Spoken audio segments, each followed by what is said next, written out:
أعزائي المشاهدين والمتابعين في كل مكان، يا رب تكونوا بخير وبصحة وسعادة. زي ما وعدتكم قبل كده وتكلمنا إن إحنا حيكون لينا لقاءات متعددة في طريق الخير بإذن الله، اللي هو برنامج أخلاق بلدنا. أخلاق بلدنا فيها حاجات كتير نتكلم فيها وفيها يعني مشوار طويل نتكلم فيه ونوصل معلومة مهمة محترمة عن قيم وقامات وأخلاق وعادات بلدنا للمواطن المصري عامة والمواطن الصعيدي الإسناوي خاصة.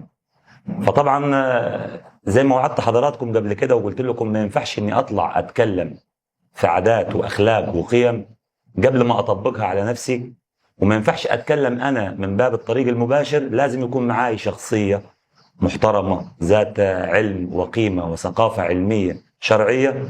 عشان كده في أول حلقة لينا من برنامج أخلاق بلدنا كان لازم يكون معايا فضيلة الأستاذ الدكتور سيد حمزة، أستاذ أصول الفقه بجامعة الأزهر الشريف.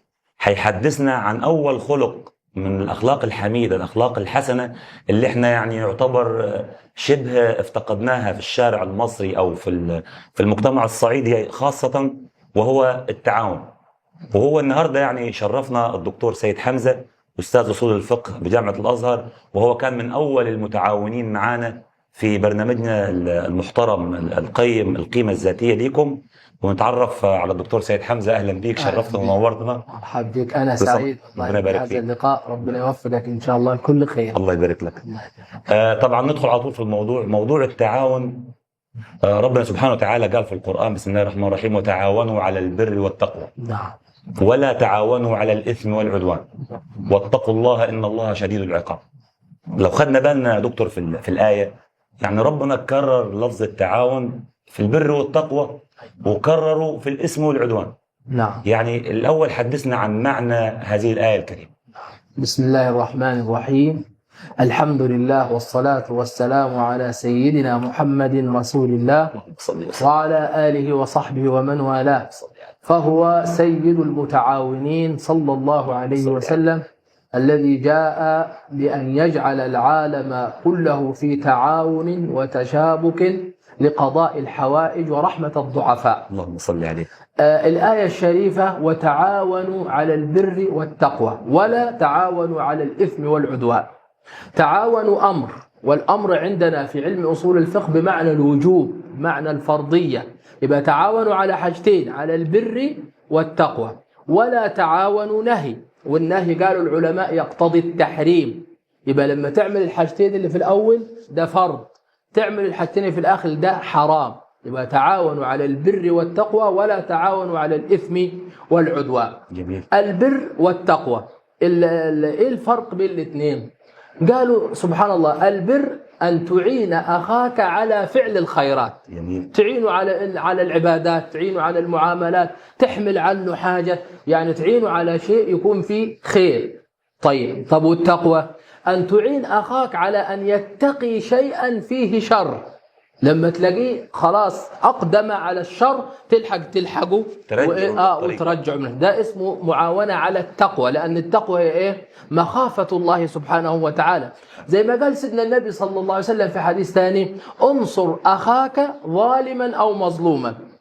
انصر أخاك ظالما أو مظلوما. فتعجب الصحابة، قالوا: يا رسول الله، يعني أنصره مظلوما، فكيف أنصره ظالما؟ قال: أن تأخذ بيده، تلحق أخوك، ترد عن ظلمه. ترد عن ظلمه.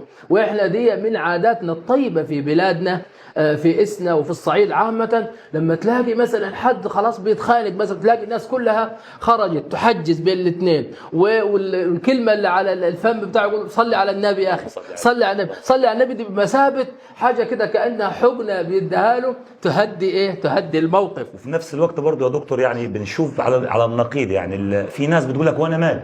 طبعا ده بقى الخلق، لا اللي هو اصبح ينتشر برضه، ده ما ينفعش، ده من التعاون على الايه؟ على الاسم والعدوان. يبقى وتعاونوا على البر والتقوى. طيب ولا تعاونوا على الاثم والعدوان. ايه الاثم والعدوان؟ ايه الفرق بينهم؟ الاثم اللي هو الذنب، بس الذنب اللي بينك وبين ربنا سبحانه وتعالى. يبقى ما تعاونش اخوك على انه يبقى في بينه وبين ربنا ذنب وبعد. يقول لك مثلا والله راح اصلي الظهر، يقول يا راجل تعالى اقعد هنسمع الماتش، تعالى اقعد هنعمل مش عارف ايه. يبقى انت كده بتبعده من قرب ربنا وبتدخله على الايه؟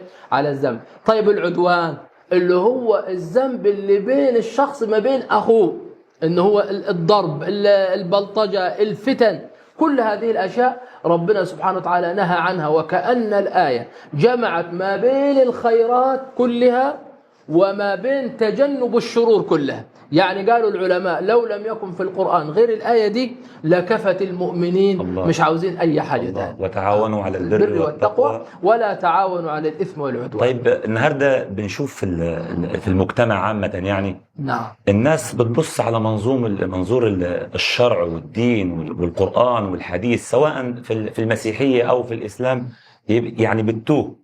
نعم. يعني الناس اللي ما عندهاش الثقافة العلمية نعم. بتوه. أنا النهارده لما عايز أحدد له مجال معين من مجال البر والتقوى أو مجال التعاون، نعم. هل التعاون والبر والتقوى ليه مجال معين ولا بيندرج تحت أي مسمى من مسميات التعاون والبر والتقوى؟ هو طبعا المجالات يعني كل ما تستطيع أن تنفع به أخاك هو يبقى يجوز أن يكون من أبواب التعاون اللي يعود به النفع.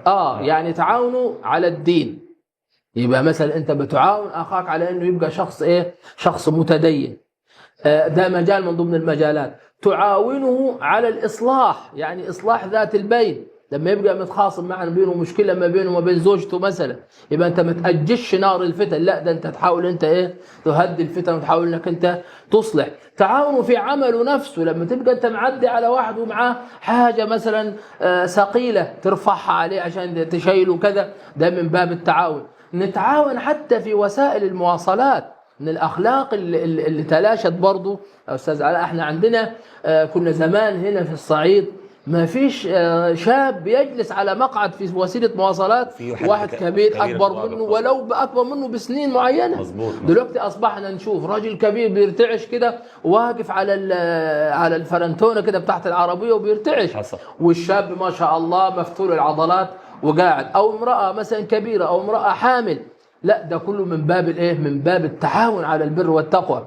يبقى مجالات التعاون على البر والتقوى مجال العبادات، مجال المعاملات، مجال الأخلاق. يبقى كل هذه يصح أن تكون مجالات للتعاون على البر والتقوى. ناقشنا هنا يعني من يومين مع السيد رئيس مجلس المدينة. نعم. في قضية الاستغلال بتاع سواقين التكاتك مثلا أو سواقين الأجرة. أيوة. نعم. أنه بينتهز الفرصة، يعني مثلا الدكتور سيد يكون جاي من مشوار مستعجل وعايز يروح في وقت متأخر ويعلي عليه السعر بتاع المواصلة. أيوة. نعم. طب هو ده برضه يعتبر تعاون في الاسم والعدوان. أيوة ده تعاون في الاسم. وإذا نعم. أنا وافقت معاه يعني إن أنا أوافقه على السعر اللي هو حدده، نعم. برضه حابب أتعاون معاه على الاسم والعدوان، هل ده يندرج تحت تعاون نعم. الاسم والعدوان؟ نعم، لأنه هو من باب الاحتكار.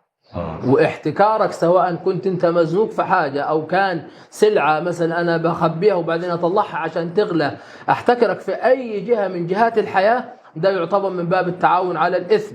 وسيدنا النبي صلى الله عليه وسلم قال لا يحتكر الا خاطئ، وفي رواية لا يحتكر الا ملعون، ومن احتكر شيئا فقد برئ من الله وبرئ الله سبحانه وتعالى منه. في نهاية الحلقة طبعا بتقدم بالشكر والتقدير والاحترام لأستاذنا الأستاذ الدكتور سيد حمزة، أستاذ أصول الفقه بجامعة الأزهر، اللي شرفنا ونورنا في برنامجنا وفي مكاننا المتواضع، وحدثنا وتكلمنا بمنتهى الصراحة والوضوح والعلم في أحد الخلق الحسن وهو التعاون.